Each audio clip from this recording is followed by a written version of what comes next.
नमस्कार. तर आमच्याकडे लाल रांगडा कांदा आहे पहा, तर त्याला काय हो राहिलंय, पीळ पडू राहिलाय, त्यासाठी काय सजेस्ट कराल?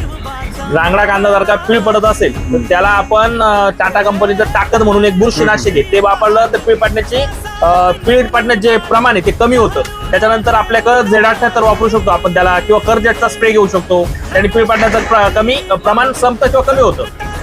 आणि ग्रीनरीसाठी जर कांद्या पिवळसरपणा आला असेल तर त्यासाठी काय आपण योग्य काय? ग्रीनरीसाठी जर का आपल्या कांद्या पिकावर जर का मवा असेल तर त्याला आपण क्लोरोफॉसचा स्प्रे करू शकतो, किंवा आपण त्याला प्रोपेक्स सुपरचा स्प्रे करू शकतो. त्याला आपण इमिडा वापरू शकतो.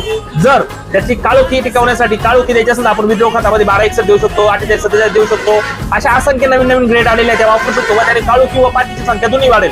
दुसरी गोष्ट, याचं जर का कॉम्बिनेशन घेतलं आपण व्यवस्थित तर उत्तम कांद्याचं पीक होऊ शकतं. कांद्याच्या साईजसाठी आपण फर्टिलायझर मधून काय ऍप्लिकेशन दिलं पाहिजे? कांद्याच्या साईजसाठी रेग्युलर जे आपले पहिल्यापासून वापरते 0-32-33 वापरतात किंवा 48-47 वापरतात.